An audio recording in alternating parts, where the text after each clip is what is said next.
ब्रेका चिपत शुमारा वशत करनी हम बात कर रहे थे कि ख़वातीन के हुकूक की बात तो की जाती है, उनको जो है प्रोटेक्शन के लिए कानून भी बनाए जाते हैं, लेकिन जिस तरह से इम्प्लीमेंटेशन होना चाहिए वो नहीं हो रहा। आखिर क्यों? जबकि हम देखें कि पंजाब जैसे इतने बड़े सूबे में जो है ख़वातीन के हुकूक की आवाज़ भी उठाई जा रही है और बाकायदा उन पर इम्प्लीमेंटेशन भी हो रही है, लेकिन बाकी जो सूबे हैं उनमें क्यों लॉ एंड ऑर्डर की सिचुएशन इस तरह कंट्रोल में नहीं है? इस पर हम बात करते हैं। इस वक्त हमारे साथ मौजूद है सीनियर तज्जियाकार, सीनियर सहाफ़ी बिलाल डार साहब, उनसे पूछते हैं। अस्सलाम वालेकुम। जी वालेकुम अस्सलाम। सर, आपको खुशामदीद कहते हैं प्रोग्राम में। सर, हम बात कर रहे हैं कि वुमेन एम्पावरमेंट की बात तो होती है, लेकिन अब हर जगह पे हम देखते हैं कि ख़वातीन को डिस्क्रिमिनेशन के लिहाज से हर जगह पे नीचे ही रखा जाता है। लेकिन अब हम देख रहे हैं कि पंजाब जैसा जो इतना बड़ा पॉपुलेटेड सूबा है, वहाँ पे जिस तरह से प्रोटेक्शन ख़वातीन की गई है, तो आप नहीं समझते कि बाकी सूबों में भी ऐसा होना चाहिए? जी, बाकी सूबों में भी बिल्कुल ऐसा ही होना चाहिए और ये मेरा ख्याल है पंजाब रोल मॉडल के तौर पे ले लेना चाहिए और इसको कॉपी करना चाहिए तमाम सूबों को।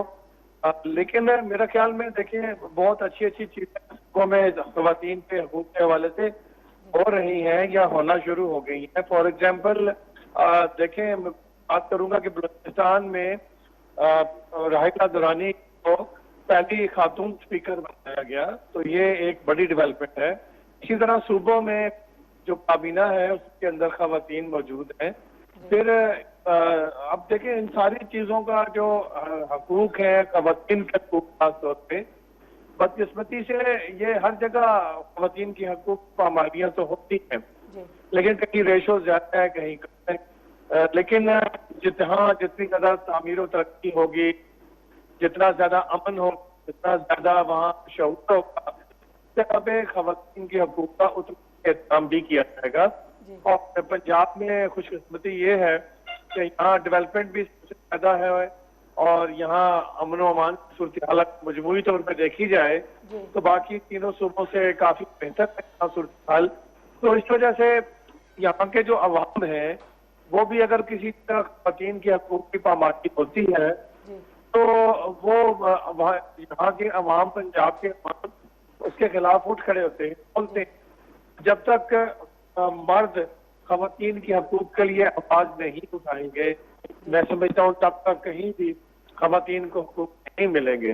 तो ख़वातीन तो आवाज उठाएं ही उठाएं अपने हकूक के लिए, लेकिन मर्दों को भी उनका साथ देना चाहिए और उनके लिए आवाज उठानी चाहिए। खाली कवानीन बनाने से कुछ नहीं होता। कवानीन तो हमारे यहाँ हर तरह के हैं।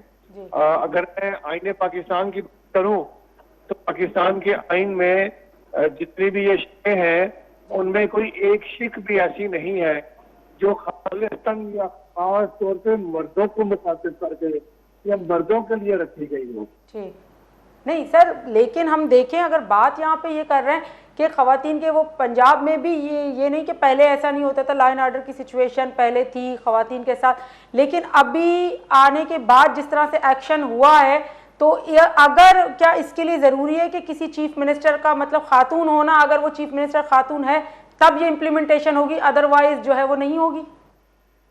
ये तो मेरा ख्याल है ऐसा नहीं होना चाहिए। प्राइम मिनिस्टर हो या सीएम हो तो भी हकूक मिलेंगे, ऐसा नहीं होना चाहिए। ये अच्छी इसकी पाबंदी नहीं। जगह यहाँ मोहतरमा बेनज़ीर भुट्टो साहिबा इस्लामिक वर्ल्ड की पहली प्राइम मिनिस्टर थी और वो पाकिस्तान की प्राइम मिनिस्टर थी और उन्हें 2 दफा गवर्नमेंट मिली। तो अब ये पूरे मुल्क की वो मैं बात कर रहा हूँ कि वो पूरे मुल्क की प्राइम मिनिस्टर थी, तो हकूक तो मिलते ही रहे, लेकिन फिर भी हकूक हर दौर में मिलने चाहिए। देखें हमारा जो मजहब है इसके अंदर ख़वातीन के हकूक के हवाले से बहुत जोर दिया गया है और ख़वातीन के यहाँ तक हदीस है कि जिसने एक बेटी की अच्छी तालीम और तरबियत की और उसे उसके अपने घर विदा किया अच्छे तरीके से तो वो गोया जन्नती हो गया। तो ये कितनी बड़ी हदीस है कि इसमें बड़ा वाजिया पैगाम है कि बहन बेटियों के साथ सब सारी ख़वातीन के साथ अच्छा सलूक किया जाए। बदकिस्मती हमारी ये है कि हम इस्लाम की बातें तो बहुत करते हैं और कानून की बातें भी करते हैं, वेस्टर्न वर्ल्ड में ख़वातीन के हकूक की बातें भी करते हैं, लेकिन हम उन बातों पे, उन चीजों पे खुद अमल नहीं करते। अमल जब नहीं होगा तब तक यही सूरत हाल का सामना रहेगा तो इसके लिए जरूरी है, मैं फिर ये कहूंगा कि जो भी इदारे हैं, यानी कि एनजीओज हैं या जो भी गवर्नमेंट के इदारे हैं जो खवातीन के हकूक की बात करते हैं, उसमें तो जहद कर रहे हैं, उन्हें ये चाहिए कि वो ज्यादा से ज्यादा मर्दों को भी ऑन बोर्ड लें, क्योंकि मर्दों के ऑन बोर्ड लेने से चेंजिंग आएंगी। और दूसरा, देखिए, किसी भी मर्द या औरत की पहली दरसगाह उसकी माँ की गोद होती है। माँ बाप की तरबियत अगर अच्छी होगी, उसमें खवातीन के हकूक की उनको तरबियत दी जाएगी, तो वो यकीनन अच्छे अपनी तरह हकूक अदा भी करेंगे और खवातीन के हकूक की उसकी इज्जत भी करेंगे और एहतराम भी करेंगे। लेकिन अगर हमारे अपने घरों के अंदर कोई शोहर अपनी बीवी के साथ या कोई बेटा अपनी माँ के साथ बुरा सलूक करता है, तो जो उसकी औलाद होगी वो भी उसी चीज को कॉपी करेगी। फिर वो भी औरत को औरत नहीं समझेंगे, पाँव की जूती समझेंगे और वो भी उसी तरह ट्रीट करेंगे। नहीं सर, हम अभी भी बात वही है, हम कह रहे हैं कि पंजाब जैसा बड़ा सूबा, इतनी पॉपुलेटेड सूबा, इतने पॉपुलेशन होते हुए भी हालांकि वहाँ पे हम देखें कि लॉ एंड ऑर्डर की सिचुएशन को कंट्रोल किया गया, लॉ में अमेंडमेंट्स की गई या जिस तरह से भी उसको कंट्रोल किया गया, लेकिन बाकी सूबे पॉपुलेशन के हिसाब से भी इस हद तक नहीं है, लेकिन फिर भी उनमें वो कंट्रोल में नहीं आ रही सिचुएशन लॉ एंड ऑर्डर की। इसके पीछे की वजह क्या है कि मतलब अभी भी देखिए कि इस तरह के केसेस सामने आ रहे हैं, तो कमजोरियां कहाँ हैं? इम्प्लीमेंटेशन में कमजोरियां आ रही हैं या एडमिनिस्ट्रेशन में कमजोरियां आ रही हैं? देखिए, मैं तो समझता हूँ कि बेसिकली हमारा पाकिस्तान का पूरा जो निजाम है जिसने इस मुल्क को चलाना है, वो निजाम करप्ट हो चुके हैं और वो निजाम करप्ट होकर तबाही के दहाने पे हमें ना खड़ा किया उसने। देखिए, कानून यहाँ हर तरह के हैं, वो कौन सा कानून है जो यहाँ नहीं है? जो वो कौन सी चीज है जो यहाँ इखलाकी तौर पे या माशरती तौर पे या दीनी तौर पे या कानूनी तौर पे लागू नहीं की गई? बाज़ाब्ता कानून साजी करके हर चीज है, कानून है, लेकिन कानून जिन्होंने कानून पे अमल दरामद करना है वो इदारे भी मौजूद हैं, लेकिन वो इदारे अमल नहीं करते। और अकबरा परवरी हमारे अंदर कूट कूट के भर चुकी है और रिश्वत और नाअहली, सुस्ती, काहली, ये सब चीजें हमारे पूरे निजाम को तबाह करती है। हाँ, अगर सूबे का अगर ऊपर करे सीएम अच्छा आएगा और वो हर चीज को देखेगा, मॉनिटर करेगा और उसका नोटिस लेगा और मुतल्लिका लोगों को सजा और जजा के अमल से गुजारेगा, तो फिर यकीनन चीजें बेहतरी की तरफ आती हैं। जब किसी भी सूबे में या किसी भी इलाके में खुलेआम खवातीन के हकूक या लॉ एंड ऑर्डर की खिलाफ वर्जी की जा रही हो और वहाँ मौजूद जो मुतल्लिका इदारे हैं जिन्होंने इन चीजों को इम्प्लीमेंट करना है या इन चीजों के जिम्मेदार है, वो अमल दरामद करने के बजाय किसी से पैसे लेके या किसी की सिफारिश मान के या किसी को रिश्तेदारी मान के छोड़ देते हैं, उसके ऊपर अमल नहीं करते या सुस्ती कायली में पड़े रहते हैं और फिर उनको सजा भी नहीं मिलती, तो फिर कैसे अमल होगा?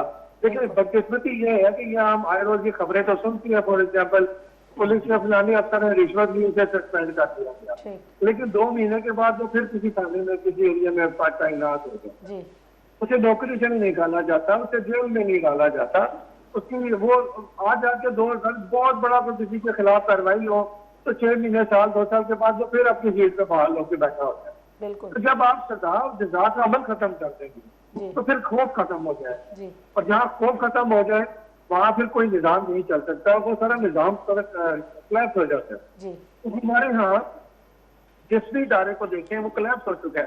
फॉर एग्जाम्पल, आज आप किसी से भी ये सवाल करें कि क्या आप अपने निजाम तालीम से मुतमईन है, तो आपको किसी जवाब ना मिलेगा। आप किसी से सवाल करें कि आप निजाम अदब से मुतमईन है, तो जवाब ना मिलेगा। तो आप किसी भी शोबे के बारे में ऐसा सवाल करेंगे तो जवाब ना ही मिलेगा। तो वजह क्या है कि कोई ऊपर बैठा हुआ किसी ने एक सजा के अमल से किसी को गुजारा नहीं, किसी को सजा नहीं दी और नतीजा आप है।